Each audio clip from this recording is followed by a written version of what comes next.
When I started focusing on Japanese woodworking, I discovered this book called The Unknown Craftsman. One of the things that they mentioned in the book was this term shibui, and the definition is profound, unassuming, quiet feeling.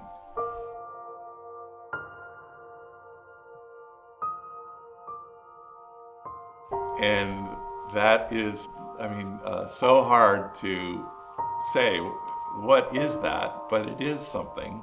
It has to do with the proportions of the pieces that you build things. It has to do with the way the wood is treated. The surfaces for a lot of almost everything is planed with a hand plane. The corners of the wood are chamfered. There's a 45-degree bevel that's planed onto each piece. The effect of all these sort of subtle details creates this quiet feeling, and this little house shows that. When you come in and sit in this space, everything is sort of in harmony.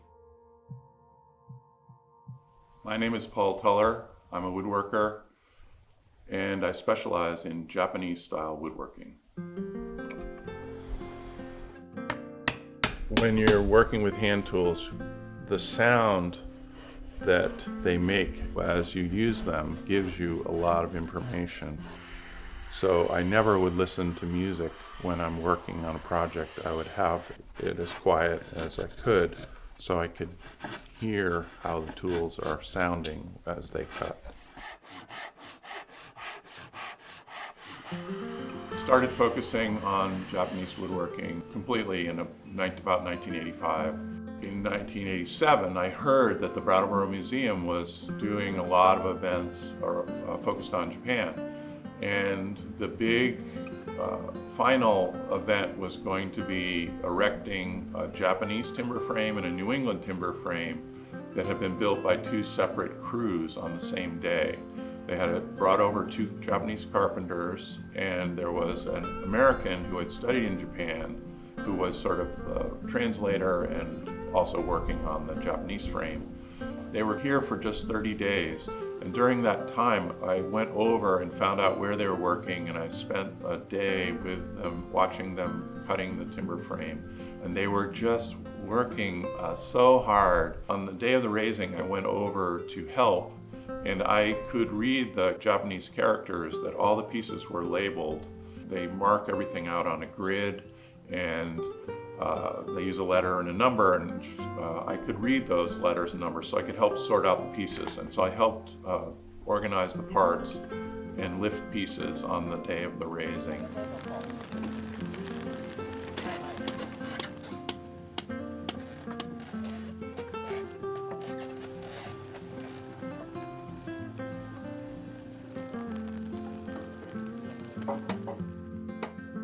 So once the event was over and they took them apart, the New England timber frame was sold to someone who was putting an addition on their house, and the Japanese timber frame went to a sculptor in Vermont who was planning to put it up on his property, but he never did.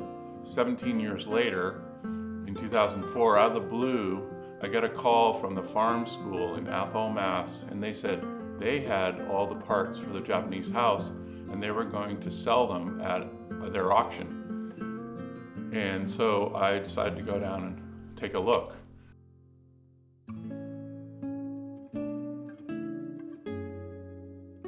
So I drove down to Athol, and there were all the pieces in this giant hiccup stick heap. I mean, it was just dumped in a pile. They were filthy dirty. There was places where rats had chewed on some of the pieces. It just broke my heart to see the pieces like that. At that point, I really knew how much work would be involved in building the building, because this was just the bones. It was just the sticks that form the frame, but no walls, no floors, no roof, no doors, no anything. So I thought, if anyone's going to do it, it should be me.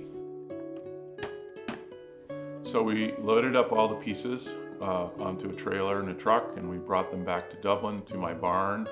We washed every piece. My daughter helped, and we sorted and stacked all the parts for the house in 2004 and figured out which pieces had to be remade. In 2017, I retired from my contracting business, and my goal was to finish building the Japanese house, all the interior details. Just coincidentally at that time, an old friend, Aleph de Gize, moved back to New Hampshire. He had apprenticed with me when he was 20, but now he was 42 years old, and he had been spent the time in between working, building houses and things in Japanese style in California, so he knew everything about what I needed to do, and he agreed to help me.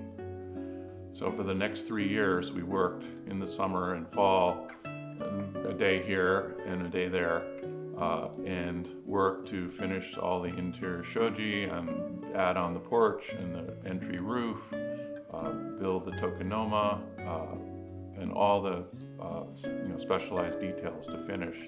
And we ended up finishing in 2019, 1 week before my daughter was married, in front of the Japanese house.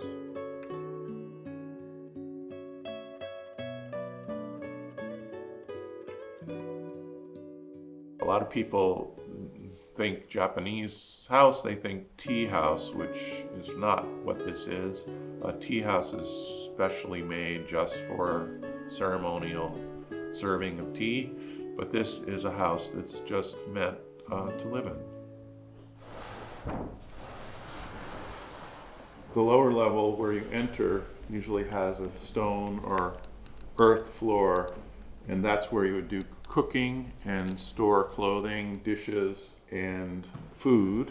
And then you would remove your shoes and come up into the living space, which would typically have an area with tatami mats, which are natural fiber coverings. And then during the day, this space would be for living, and then at night, you would open up the closet doors, take out the bedding, the futon mattresses, and put those down on the floor, and then in the morning that bedding would be put away, and so this is your living space.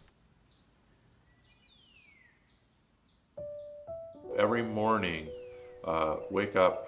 usually we wake up very early, 5 o'clock or so, have some coffee, have a little bit of breakfast, and then the next thing that I do is I walk out and walk down to this Japanese house, and I open the door and enter into this quiet space.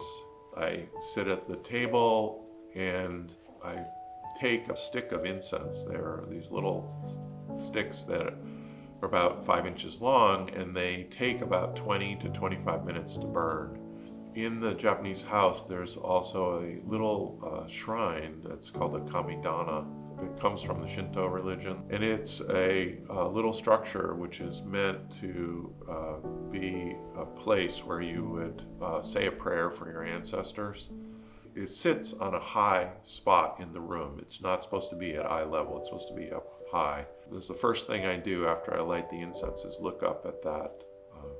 And I think of my parents and grandparents and family and friends that have been passed into another world. And then I just try to focus on my breath, just breathing in, breathing out, and trying to let all the other thoughts that flood through your mind not be the focus, but just my breath.